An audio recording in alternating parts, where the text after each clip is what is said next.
ஊராட்சி மன்றத்துக்கான அடிப்படை வசதிக்கான எந்த ஒரு நிதியுமே வரவே இல்லை. அதோடைய வெளிப்பாடு என்ன ஆயிடுச்சுன்னு பார்த்துக்கிட்டிங்கன்னா, சுகாதாரம் வந்து முழுசாக இல்லை, துப்புரவு பணி முழுசாக நடைபெறவே இல்லை. அதுக்கடுத்து ஸ்ட்ரீட் லைட்டு சொல்லப்படுகிற இன்றைக்கி தெருவிளக்கு நிறையா இடத்துல எரியவே இல்லை. அடுத்து குடிநீர் குழாயில் உடைப்பு ஏற்பட்டால் சரி பண்ணுறதே இல்லை. இது சம்மந்தமாக நாங்கள் வந்து ஊராட்சி மன்ற அலுவலகத்தில் போய் கிளர்க்கிட்ட போய் கேட்கும்போது அவங்க என்ன சொல்கிறாங்கன்னா, எங்களுக்கு நிதியே வரவே இல்லை, அதனால் எங்களால் ஒன்றுமே செய்ய முடியாதுங்கிறாங்க. பெரும்பாலுமான எங்கள் ஆண்டிப்பட்டி ஊராட்சி பகுதியில் பார்த்திங்கன்னா ஊராட்சி மன்ற அலுவலகம் பூட்டியே தான் இருக்குது, பதில் சொல்ல முடியாமல். தொடர்ந்துருக்க கிளர்க்கிட்ட போய் கேட்டாலுமே அவங்க வந்து எங்களுக்கு நிதி வரல, நாங்கள் என்ன செய்ய சொல்கிறாங்க. இதனால் எங்களுக்கு வந்து பல தொற்று நோய் வர அபாயம் இருக்குது. அப்போ குடிநீர் பிரச்சனையை வந்து இப்போ தலை தூக்கி ஆடுது ஒரு சில கிராமங்களில். அப்புறம் ஸ்ட்ரீட் லைட் இல்லாதனால, ஏன்னா இன்றைக்கி ஏற்கனவே நிறைய இடங்களில் வந்து திருட்டு பயம் திருடெல்லாம் நடந்துக்கிட்டே இருக்குது. அதனால் இதை தடுத்து இன்றைக்கி குடிநீரும் ஒரு முறையான கொடுக்கறதுக்கு வந்து இந்த தமிழக அரசு நடவடிக்கைணும் இதை தாழ்மையான கேட்டுக்கொள்கிறோம்.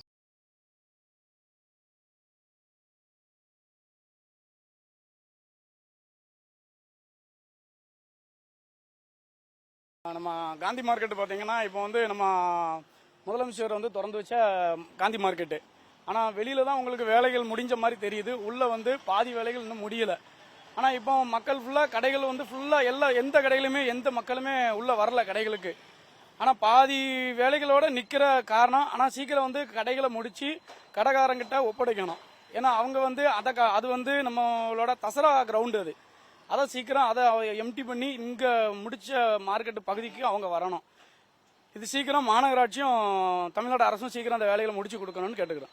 இது வந்து எப்படி சொல்லணும்னா, ஒரு முடியாத மார்க்கெட்டு இதை திறந்து வச்ச நம்ம முதலமைச்சர் இப்படிதான் வெளி தோற்றத்தை மட்டும் கம்ப்ளீட்டாக முடிச்சு திறந்து வச்சிருக்காங்க. ஆனால் உள்ள வந்து இன்னும் வேலைகள் நிறைய கம்ப்ளீட்டு பாக்கி இருக்கு, முடிக்கணும். இதை வந்து நம்ம குத்தகைக்காரங்கிட்ட கேட்டோம்னா அவங்க வந்து எங்களுக்கு கொஞ்சம் அமௌண்ட் கோடி கணக்கில் பாக்கி இருக்கு, அதனால வந்தால் தான் நாங்கள் கம்ப்ளீட்டாக முடிச்சு கொடுப்போம் அப்படிங்கிற மாதிரி சொல்லுதாங்க.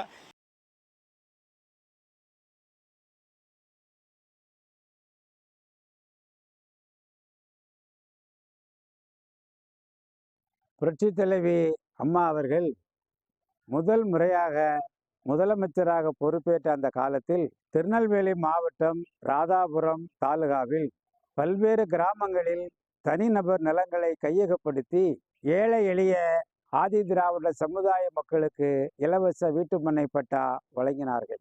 இப்போது ராதாபுரம் தொகுதியில மட்டும் ஒரு 500 பேருக்கு கொடுத்த பட்டாக்களை ரத்து செய்துவிட்டு புதிதாக அரசியல் ரீதியாக தலையிட்டு 504 பேருக்கு ஆன்லைன் பட்டா வழங்கி இருக்கிறார்கள். இது ஆளுங்கட்சியினரால் ஏற்படுத்தப்பட்ட ஒரு மோசமான செயல்.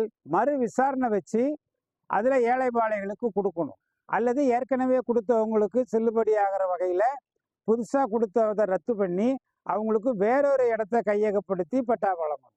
இந்த நியாயத்தை மாவட்ட ஆட்சியர் செய்வார் என்று நம்பிக்கையோடு வந்திருக்கிறோம்.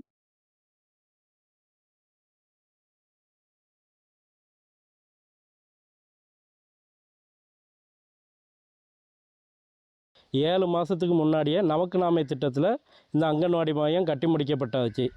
இப்போ வாடகை பில்டிங்கில் இயங்கிக்கிட்டு இருக்க அந்த கட்டிடமானது 40 ஆண்டு பழமையானது. அந்த கட்டிடம் எப்போ இடிஞ்சு விழுவும் தருவாயில் தான் இருக்குது. அந்த இடத்துல வந்து 20 குழந்தைகள் படிச்சுக்கிட்டு இருக்காங்க, அவங்களுக்கு உயிருக்கு பாதுகாப்பு இல்லை. அந்த இடத்துல இருந்து மாற்றி இந்த இடத்துக்கு செயல்படுத்துங்க, பில்டிங் கட்டி முடித்தாச்சு, மாட்டி அமைச்சு கொடுங்கன்னு சொல்லி மாவட்ட ஆட்சித்தலைவர்கிட்ட இதுவரை 3 தடவை மனு கொடுத்துட்டேன். செயல் அலுவலர்கிட்டையும் பல முறை மனு கொடுத்துட்டேன். இருந்தாலும் இந்த வார்டில் இன்ன வரைக்கும் அந்த இதை செயல்படுத்தாமல் அப்படியே கிடப்பில் போட்டு வச்சுருக்காங்க. பில்டிங் கட்டி முடித்து இடமெல்லாம் வந்து புதர் மண்டி கிடக்கு. இங்கே வந்து வேறு ஏதாவது ஜீவராசிகள் அடைஞ்சாலும் தெரியாது, அந்தளவுக்கு மோசமான நிலையில் வந்து இந்த இடத்துல வந்து இருந்துக்கிட்டு இருக்கு. ஆனால் வந்து இன்ன வரைக்கும் 7 மாதமாக சொல்லியும் வந்து இந்த நிர்வாகம் வந்து இந்த அங்கன்வாடி மையத்தை திறக்கிறதுக்காக எந்த ஒரு முயற்சியும் எடுக்காமல் கிடப்பில் போட்டு வச்சுருக்காங்க.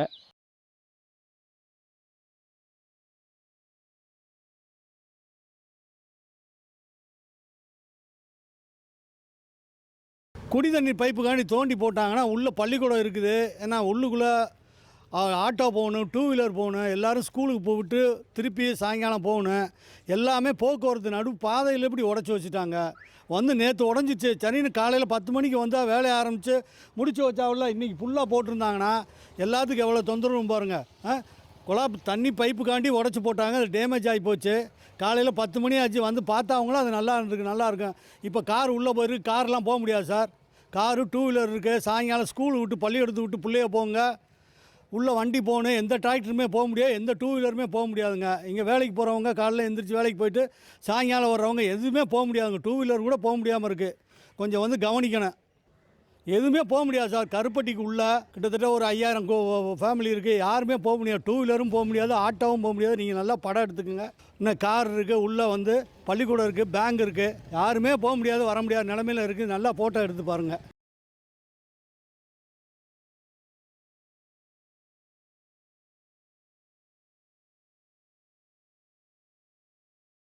ஏற்காடு எழில்மிகு ஏற்காடுன்னு பேர் வச்சு ஏற்காடுக்கு என்ட்ரன்ஸ்லேயே இவ்வளோ பெரிய துர்நாற்றம் மிக்க ஒரு குப்பை கிடங்க இந்த அதிகாரிகள் உருவாக்கி வச்சிருக்காங்க.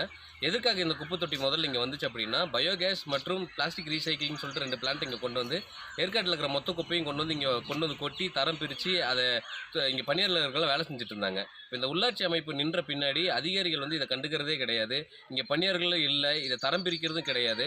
மலை போல் ரோடு வரைக்கும் குப்பையை கொண்டு வந்து கொட்டி சேர்த்துட்டாங்க. அடிவாரத்தில் தூய்மையான காற்றை சுவாசிச்சுட்டு வர மக்கள் ஏற்காடு என்ட்ரன்ஸ்லேயே மிக அசுத்தம் வாய்ந்த ஒரு துர்நாற்றத்தை சுவாசிக்கிறாங்க. இது இந்த குப்பை கிடங்குக்கு பக்கத்துலேயே தான் வட்டார வளர்ச்சி அலுவலகம் இருக்குது, ஒரு பள்ளி இருக்குது, பக்கத்துலேயே வன அலுவலகத்தின் அலுவலகம் இருக்குது. எல்லாமே இங்கே இருந்தும் இந்த குப்பையின் மீது கொஞ்சம் கூட கவனம் எடுக்காமல் ஒரு மிகப்பெரிய துர்நாற்றத்தை ஏற்படுத்திட்டு இருக்கிறாங்க. இந்த துர்நாற்றத்தின் வாயில மிகப்பெரிய நோய் தொற்று ஏற்படும் அபாயம் ஏற்காடு நுழைவாயிலே இருக்குது. இதை கருத்தில் கொண்டு இந்த குப்பை கிடங்கை தூய்மைப்படுத்தி முறையாக சுத்தப்படுத்த வேண்டும் என வேண்டுகோள் விடுக்கிறேன்.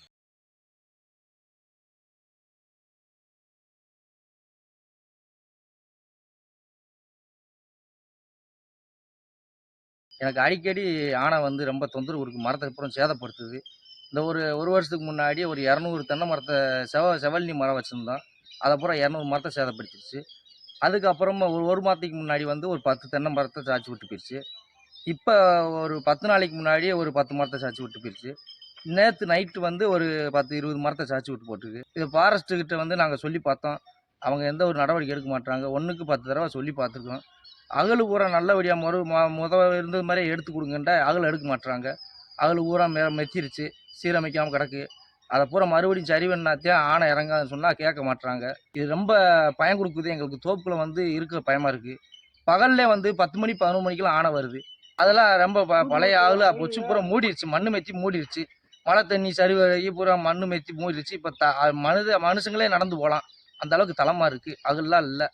மறுபடியும் அகல் எடுத்தாத்தான் ஒரு மிருகம் எதுவுமே உள்ளே கொஞ்சம் கூச்சம் கொடுத்து வராது.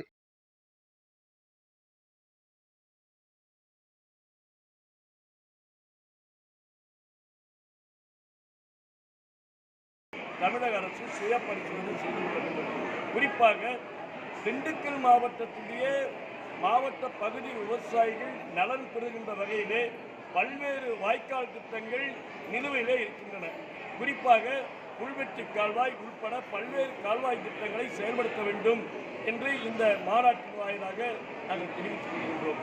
அது மட்டுமல்ல, ஏரி, குளம், கண்மாய், ஏரிகளுக்கு வரக்கூடிய நீர்வரத்து கால்வாய், ஏரிகளிலிருந்து செல்லக்கூடிய நீர் போக்கு கால்வாய்கள் எல்லாம் சீரமைக்கப்பட வேண்டும்.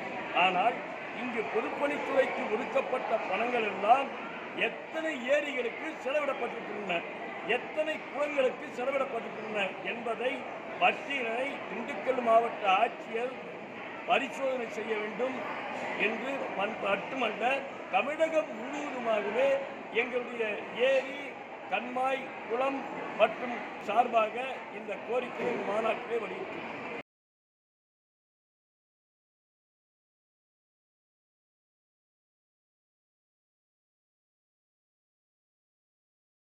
எல்லா மக்களுமே சொல்லக்கூடிய அதிகப்படியான குற்றச்சாட்டு என்னன்னா, இந்த பகுதியினுடைய அரசு பேருந்து மற்றும் தனியார் பேருந்து வந்து இந்த சிறுவண்டம் பகுதி பேருந்து நிலையம் உள்ளே வருவதில்லை.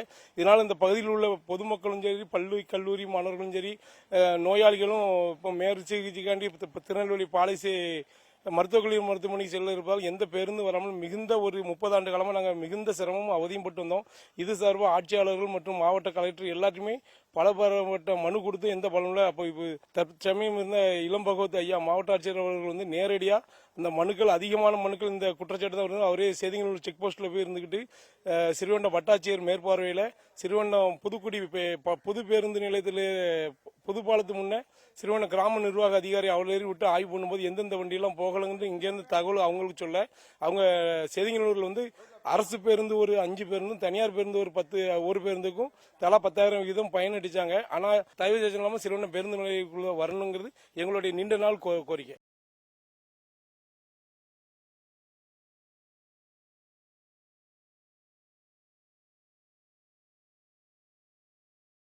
எங்களுக்கு அந்த இடத்துல மதுபான கடையை வைக்கக்கூடாது சார். நாங்கள் பெண்கள் நிறைய பேர் அங்கே தான் போகணும். எங்களுக்கு தொழிலே அங்கே தான். விவசாயம் பண்ணுறதுலேருந்து விறகு வெட்டுறதுல இருந்து நாங்கள் ஆடு மாடு மேய்க்கிறதுலேருந்து குளிக்கிறதுலேருந்து அங்கே குளம் இருக்குது எல்லாமே அங்கே நிற்கிறது எல்லாமே அந்த இடம் தான் எங்களுக்கு. நாங்கள் எல்லா இடத்துக்கும் பெண்களுக்கு முக்கியமான இடம் அது. அந்த இடத்துல ஏற்கனவே சொல்லியிருக்கோம் அந்த இடத்துல மதுபானம் வரக்கூடாதுன்னு சொல்லி மீறியும் அந்த இடத்துல கெட்டியிருக்காங்க. உடனே நீங்கள் அதை ரத்து பண்ணணும். நாங்கள் அதுக்காகத்தான் ஊர் மக்கள் எல்லாருமே சேர்ந்து வந்திருக்கோம். மதுபானம் வந்து அந்த இடத்துல வரவே கூடாது. வந்தாலும் நாங்கள் இடிச்சு போடுவோம். அந்த கட்டடத்தை இடிச்சு போடுவோம். அங்கே தான் கால்நடை பராமரிப்பு ஃபுல்லாக மேய்ச்சலுக்கு கொண்டு போவாங்க. ஒத்தையில் போயிட்டு வர முடியாது. ஏன்னா அந்த இடத்துல மதுபானம் ஆரம்பிச்சிட்டிங்கன்னா நிறைய மக்கள் பாதிக்கப்படுவாங்க. தனியாக வந்து சுதந்திரமாக மக்கள் போய் கால்நடை பராமரிக்க முடியாது. அதனால வந்து இந்த மதுபானம் வந்து எங்களுக்கு திறக்கக்கூடாது. விவசாயம் போட முடியாது. ஏன்னா தனியாக வந்து மக்கள் போக வேண்டியதாக இருக்கிறதுனால எதுவுமே துணிச்சலாக நாங்கள் எதுவுமே பண்ண முடியாது. அதனால இந்த மதுபான கடையை வந்து எனக்கு திறக்கக்கூடாது. அதனால நம்ம கிராமத்து சார்பாக நாங்கள் வந்திருக்கோம் எல்லாரும்.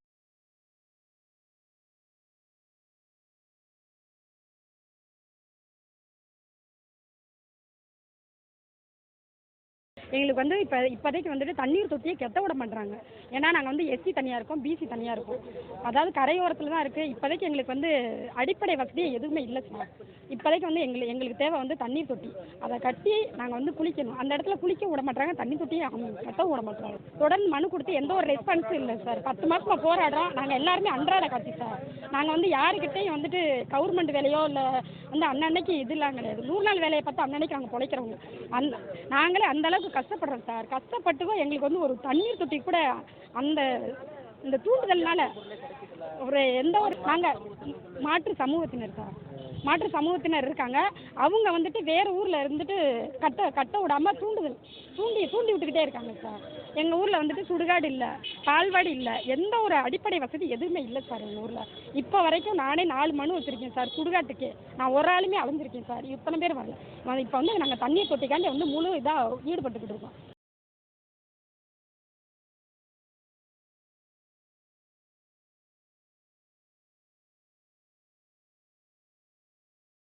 நாங்கள் எங்களுடைய சங்கத்தினுடைய உறுப்பினர்களுக்கு, ஏழை தொழிலாளிகளுக்கு, பிற்பட்ட மக்களுக்கு, சிறுபான்மை மக்களுக்கு என்று ஒரு 75 பேருக்கு இலவச பட்டா கேட்டு கிட்டத்தட்ட ஒரு 14 ஆண்டுகளாக நாங்கள் அலைந்துக்கிட்டே இருக்கோம்.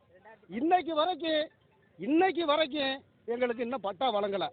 இதுக்கு முன்னாடி மோர்பண்ணைங்கிற ஒரு கிராமத்தில் ஆர்எஸ் மங்கலத்துக்கு மோர்பண்ணைக்கு கிட்டத்தட்ட ஒரு 16 கிலோமீட்டர் இருக்கு. அங்கே கொண்டு போய் மக்கள் வாழ்வதற்கு தகுதியற்ற ஒரு இடத்துல அவங்க இடம் கொடுத்தாங்க. ஒரு 40 பட்டா. அந்த இடம் நீர்ப்பிடி.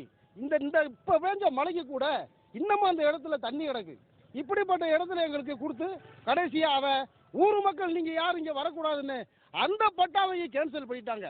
எங்களுக்கு செய்து கொடுக்கல அப்படின்னா நாங்கள் நேராக தலைமைச் செயலகம் போகிறோம். தலைமைச் செயலகத்தில் எல்லாரும் எங்களுக்கு பட்டா என்னைக்கு கொடுக்குறாங்களோ அது வரைக்கும் அந்த இடத்த விட்டு வெளியேற மாட்டோம். உண்ணாவிரதம் இருப்போம்.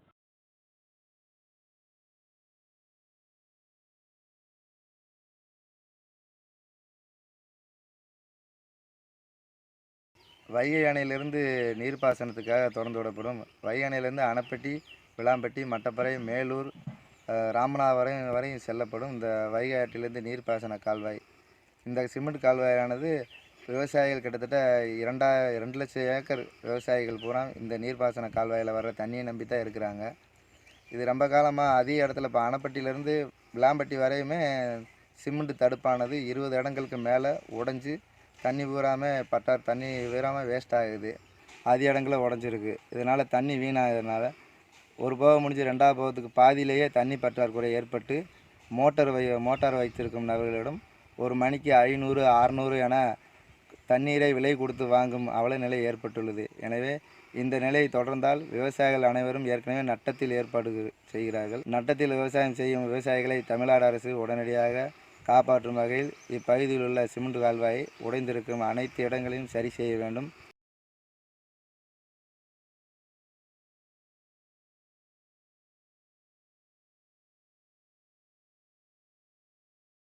தேசிய நெடுஞ்சாலையின் ஓரத்தில் எங்களுக்கு பாலம் கட்டி தரேன்னு சொன்னாங்க. இது வரைக்கும் பாலம் கட்டி கொடுக்கல. எம்பி சாதனைகளும் மேம்பாலம் இருக்குன்னு சொல்லியிருந்தாங்க. அதுலயும் இப்போ தற்போது பத்திரிகை செய்தியில் எங்களுடைய மேம்பாலம் காட்டவில்லை. கீழேரால் கிராமம் அரசு அதிகாரிகளும் பீஸ் கமிட்டி போடும் போதும் எங்களுக்கு உத்தரவாதம் கொடுத்திருக்காங்க. இதுவரைக்கும் கனிமொழியமா நன்றி தெரிவிக்கும் போதும் சொல்லியிருக்காங்க எம்பி. ஆனா எங்களுக்கு இதுவரைக்கும் பாலத்தினுடைய செயல்பாடுகள் இல்லை. மற்றவர்களுக்கெல்லாம் பண்றாங்க. எங்களுக்கு பாலங்கள் கட்டி கொடுக்கும் வரை எங்களுடைய போராட்டங்கள் கிராமத்தின் சார்பாகவும் பக்கத்து பொதுமக்கள் சார்பாகவும் அனைத்து மக்களின் சார்பாகவும் எல்லா சமூகத்தின் சார்பாகவும் போராட்டங்கள் தொடரும். எங்களுடைய பாலங்கள் கட்டி கொடுக்கும் வரை போராட்டங்கள் தொடரும். எங்க கிராமத்துல 100க்கும் மேற்பட்ட ஆக்சிடென்ட்கள் நடந்திருக்கு, சாலை விபத்துகள். அதுல ஒரு 45 பேர் இறந்திருக்காங்க. மேற்பட்டவங்க எல்லாம் அடிச்சு கால்கை ஒடிஞ்சு ஆஸ்பத்திரி சென்றிருக்காங்க. ஏன்னா இதுவரைக்கும் எங்களுக்கு நாங்க பலமுறை கோரிக்கை கொடுத்தோம். அதிகாரிகள் செய்யறேன்னு சொல்லியிருக்காங்க.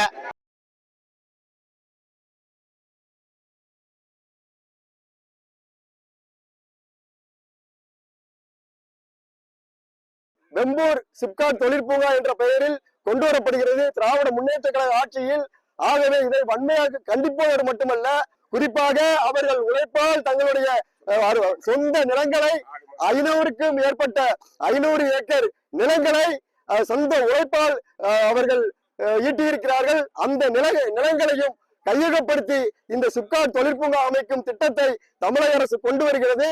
இதை முழுமையாக கண்டிப்பதோடு விவசாய நிலங்களையும் ஆட்டினங்களையும் நீர்நிலைகளையும் அழித்து இந்த சிப்காட் கொண்டு வருவதாக இருந்தால் வருகிற 28ஆம் தேதி நடைபெறக்கூடிய அந்த கருத்து கேட்பு கூட்டத்தை முற்றாக தமிழக அரசுக்கு எதிராக, மாவட்ட நிர்வாகத்துக்கு எதிராக வெம்பூர் உள்ளிட்ட கிராம மக்களோடு பல்வேறு ஜனநாயக இயக்கங்கள் இந்த நிகழ்ச்சியிலே மாவட்ட ஆட்சியரை சந்தித்து மனு கொடுக்க வந்துள்ளோம். வரக்கூடிய அந்த 28ஆம் தேதி நடைபெறக்கூடிய பேச்சுவார்த்தையை முழுமையாக புறக்கணிப்பதோடு மிகப்பெரிய மக்கள் போராட்டங்களை நடத்துவோம் என்பதை இதன் வாயிலாக நாங்கள் தெரிவித்துக் கொள்கிறோம்.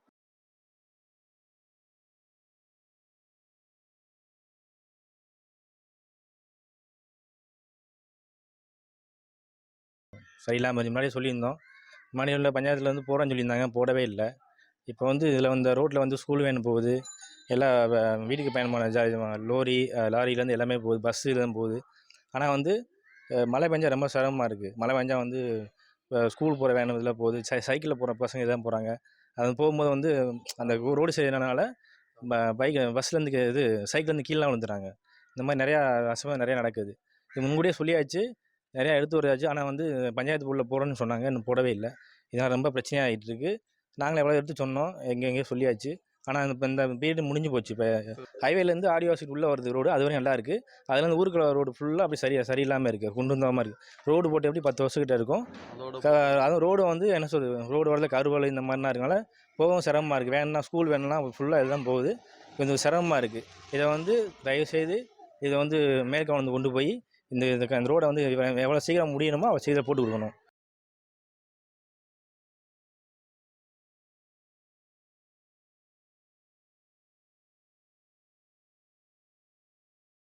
வாலிநோக்கம் ஊராட்சி கிட்டத்தட்ட ஒரு 40 வருஷ காலமாக வாலிநோக்கம் ஊராட்சியில் தான் இங்கே அடைஞ்சிருக்கிறாம இருக்குது. இப்போதைக்கு எங்களை பிரித்து வாலிநோக்கம் ஊராட்சியிலேருந்து பிரித்து பேரூராட்சி ஆக்கியிருக்காங்க. அந்த பேரூராட்சியில் எங்களை சேர்க்கறதுக்காக எங்களை அடைஞ்சேரி கிராமத்தை சேர்க்கணும்னு சொல்லி பேசுகிறாங்க. எங்களுக்கு கிராமத்தோடு சேர்ந்து அந்த வாலிநோக்கம் ஊராட்சியிலேருந்து எடுத்து ஏர்வாடி ஊராட்சிக்கு சேர்க்கறதுக்கு எங்களுக்கு எல்லாம் சம்மதம் இல்லை. நாங்கள் மறுப்பு தெரிவிக்கிறோம். மறுப்பு தெரிவிக்கிறனால நாங்கள் இன்னைக்கு மாவட்ட ஆட்சித்தலைவரை பார்த்து பெட்டிஷன் கொடுத்துருக்கோம். சரியான முடிவு மாவட்ட ஆட்சித்தலைவர் எடுப்பாருங்கிற நம்பிக்கை எங்களுக்கு இருக்குது. ஆகையினால இதை இந்த நம்பிக்கையை சீர்குலைச்சிடாம எங்களை வாலிநோக்கம் பஞ்சாயத்தை விட்டு எடுக்காம வாலிநோக்கம் பஞ்சாயத்து அடைஞ்சேரி கிராமத்திலே எங்களை இருக்கணும். இதை இருக்காமல் பிரிக்கக்கூடாது. அப்படி பிரிக்க நினைச்சால் நாங்கள் இன்னமும் மறுபடியும் மாவட்ட ஆட்சித்தலைவரை சந்திப்போம். அப்படி சந்தித்து சரியான முறையில் எங்களுக்கு ஒத்துழைப்பு தந்து கவர்மெண்ட் எங்களுக்கு நல்லபடி எங்களை வந்து வாழ்நோக்கத்தை விட்டு எடுக்கக்கூடாது. அடஞ்சேரி கிராமத்தை விட்டு அடஞ்சேரியை வந்து வாழ்நோக்கு ஊராட்சியில் சேர்த்தால் மறுபடியும் பெரிய போராட்டத்தை நடத்துவோம்.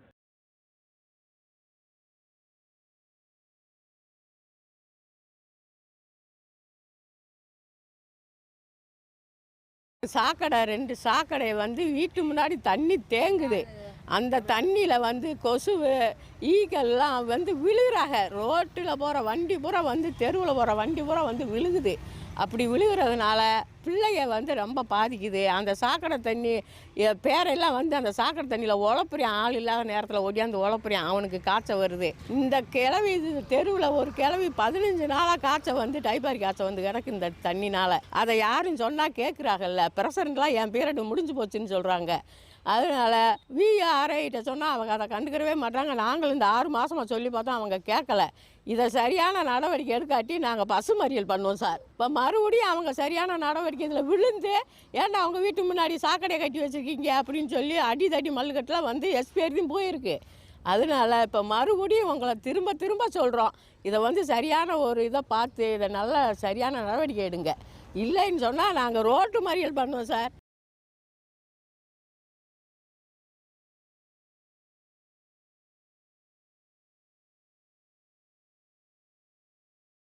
இவங்க கட்டின அந்த 1.5 கோடி ரூபா அவருடைய பட்ஜெட்டில் கட்டினப்பட்ட அந்த மின் மயானம் இன்னும் ஒரு 6 மாதத்துக்குள்ளே அதுவே சுடுகாடாயிரும். அந்த மயானமே வந்து காணாமல் போயிடும். காரணம் என்னென்னா சமூக விரோதிகளுடைய இது. அதற்கான ஒரு பாதுகாப்பாக ஒரு செக்யூரிட்டி யாராச்சும் போட்டிருக்கணும். இது வந்து இப்போ மக்கள் ரொம்ப கஷ்டப்படுறாங்க. ஏன்னா ஏற்கனவே இருந்த அந்த 2 மயானம் சாதாரண மயானம் வந்து தூந்து போச்சு. இப்போ திருப்பி மறுபடியும் வந்து கவர்மெண்ட் இவ்வளோ ரிஸ்க் எடுத்து செஞ்சுருக்காங்க. தயவு செய்து சோழந்த மக்களுடைய நெடுநாளைய விருப்பம் பத்தாவதுக்கு. ஏன்னா மக்கள் தொகை இன்றைக்கி வந்து நகராட்சி அந்தஸ்துக்கான மக்கள் தொகை இருக்காங்க. கிட்டத்தட்ட 25,000 பேர் இங்கே வாழ்ந்துக்கிட்டு இருக்காங்க. 16 வார்டுகள் அந்த பகுதியில் வந்து யூஸ் பண்ணிக்கிட்டு இருக்காங்க. 2 வார்டு வந்து அந்த பேட்டைன்ற தனியாக போயிடுச்சு. அது வந்து சின்ன அப்படின்றனால அந்த பக்கம் அந்த சுடுகாட்டுக்கான அவ்வளவு தேவைகள் இல்லை. இந்த பக்கம் இருக்க அந்த சுடுகாட்டை மயானத்தை வந்து மின் மயானத்தை வந்து தயவு கூர்ந்து சோழந்தான் மக்களுக்காகவும் சோழந்தான் பகுதிக்காகவும் தயவு கூர்ந்து அதை ஆவணம் செய்து திறக்கும்படி கேட்டுக்கொள்கிறோம்.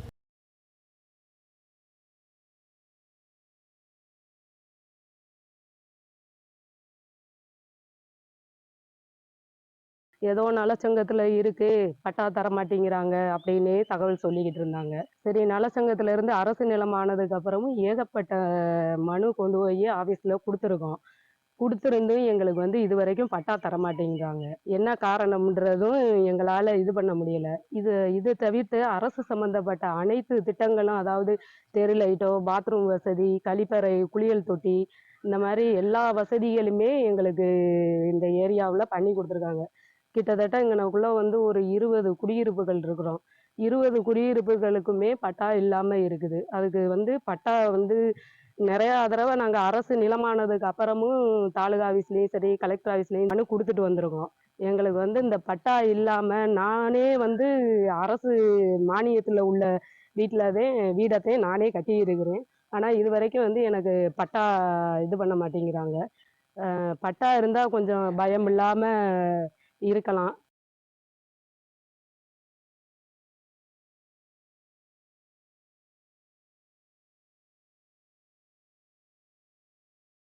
கல்குவாரி ஒன்று வச்சுருந்தாங்க. அவங்களே முக்கால்வாசி மலையை நெருக்கிட்டாங்க.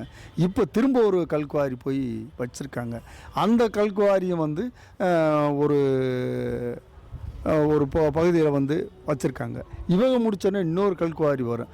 ஆக எல்லாமே வந்து அரசாங்கத்துக்கு வருவாய் வருதுன்றதுக்காண்டி முழுசாகவே அந்த மலையை வந்து நொறுக்கி எடுத்தாச்சுன்னு சொன்னால் அப்போ அந்த மிருகங்கள்லாம் வந்து இப்போ விவசாயத்தை வந்து பாதிக்கும். ஒரு கல்குவாரியை வச்சதுலேயே எல்லா மிருகங்களும் வந்து வெளியே வந்துருச்சு. இன்னும் எல்லா விஷயங்களும் வந்து ஒவ்வொன்றா போய்கிட்டே இருந்துச்சுன்னு சொன்னால் அந்த பகுதியில் கிராம மக்கள் வாழ்கிறதா வாழக்கூடாதா? வாழணும்னு சொன்னால் ஒன்று அதுக்கு ரெஸ்ட்ரிக்ட் பண்ணணும். இது அரசாங்கம் வந்து கண்டும் காணாமல் இருப்பதனால பின்னாடி வர்ற காலங்களில் வந்து அந்த மழையும் இருக்காது, அந்த மலையில் இயற்கை வளங்களும் இருக்காது. ஆக மொத்தம் வந்து அது அத்தனையுமே வந்து டெஸ்ட்ராய் ஆயிடும். அதாவது அழிஞ்சிரும்.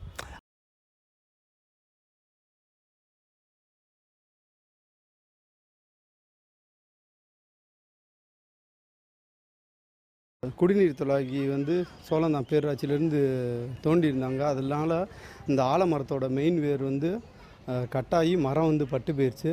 அதில் ஒரு மாதமாக மரம் பட்டு எல்லாமே ஒவ்வொரு கிளையாக விழுந்துச்சு. நேற்று பெரிய கிளை ஒன்று விழுந்து ஆளுக்கு உயிருக்கு எதுவும் சேதாரம் பண்ணலை. ஆனால் ஸ்கூல் பிள்ளைகள்லாம் அங்கே நடமாடுறனால இது பேரூராட்சி நிர்வாகமும் அதை வந்து சீக்கிரம் இந்த பட்டு போன மரத்தை வெட்டி அப்புறப்படுத்துமாறு மிக தாழ்மையுடன் கேட்டுக்கொள்கிறோம். இங்கே வந்து பின்னாடி ஆர்ஜி ஸ்கூல் இருக்கனால ஸ்கூல் பொண்ணுங்க ஸ்கூல் பசங்க ஃபுல்லாக அங்கிட்டு தான் போவாங்க ஸ்கூலுக்கு. அதனால் ஆற்றுக்கு போகிற வழியும் இது தான். இங்கே கோயில் வேறு இருக்கனால எல்லோரும் சாமி கும்பிட வருவாங்க. அதனால் மரம் விழுந்தனால இங்கே 4 மணியை போல் நேற்று விழுந்திருக்கு. அதனால் ஆள் யாரும் இல்லை, உயிர் சேதம் எதுவும் ஏற்படலை. மரம் விழுந்தனால கரண்ட் கம்பியில் வந்து கரண்ட் கட் ஆயிடுச்சு. வீடு ஓடு ஃபுல்லாமே நொறுங்கிருச்சு. நல்ல வேளை ஆள் யாருக்கும் எந்த அடியும் படலை. நேற்று 4:30 மணியை போல் இது நடந்திருக்கு. பேரூராட்சி நிர்வாகம் வந்து இதை வந்து கவனித்து சீக்கிரம் நடவடிக்கை எடுக்குமாறு உங்கள் தாழ்மையுடன் கேட்டுக்கொள்கிறேன்.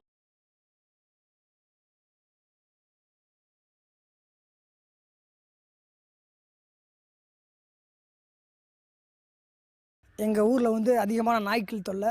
வந்து சீசனுக்கு தான் நாய்கள் வந்து அதிகமாக தெரியும். 10 நாய் 20 நாய் தெரியும்னாங்க. இப்போ வந்து ஊருக்குள்ளே பார்த்தாலே எங்கே பார்த்தாலும் நாய். ஒரு வாகனத்தில் நம்ம சரிவர போக முடியல. வாகனத்தில் போகும்போது நாயை குறுக்க வந்துடுது, சண்டை போட்டு கீழே விழுந்து. அதனால் விபத்துகள் அதிகமாகுது. போன வாரம் முதற்கண்டு எங்கள் அண்ணன் வந்து ஆட்டோவில் போகும்போது சவாரி போகும்போது பேசஞ்சரோட கீழே விழுந்துட்டார். விழுந்து அரசு மருத்துவமனையில் மதுரையில் அட்மிட் பண்ணியிருக்காங்க. நாய்கள் தொல்லைனால் என்ன ஆகுது, குழந்தைகள் சரிவர பள்ளிக்கு போகும்போது குழந்தைகளை கடிச்சுப்படுது. நோயாளிகள் அதிகமாக மருத்துவமனையில் அதிகமான பேர் நோயாளிகள் வந்து அங்கே பார்க்குற மாதிரி இருக்குது. இந்த நாய்களை கட்டுப்படுத்துறதுக்கு இந்த அரசாங்கம் ஒரு நல்ல நடவடிக்கை எடுங்க. ஏற்கனவே ஒரு 6 மாதங்களுக்கு முன்னாடி முதல்வர் ஒரு வாக்குறுதி கொடுத்தாரு. இந்த மாதிரி நாய்க்களுக்கு வந்து ஜாதி நாய்க்கு இவ்வளவு, தெரு நாய்களுக்கு இவ்வளவுன்னு ஒரு வரி மாதிரி போட்டோம்னா சரியாக இருக்கும், நாய்களை கட்டுப்படுத்தலாம்னு. ஆனால் வந்து சில விஷயங்கள் வந்து முதல்வர் வந்து செயல்படுத்தலை. ஆனால் அறிவிக்கிறாரு. அந்த அறிவிக்கிற விஷயத்தை போல் செயல்படுத்தினா நல்லாயிருக்கும்னு நினைக்கிறோம். அதனால் சமூக ஆர்வலராக நாங்கள் அதிகமாக பாதிக்கப்படுறோம். இந்த நாய்களை கட்டுப்படுத்துறதுக்கு தக்க நடவடிக்கை எடுக்குமாறு அரசாங்கத்தை வேண்டி விரும்பி கேட்டுக்கிறோம்.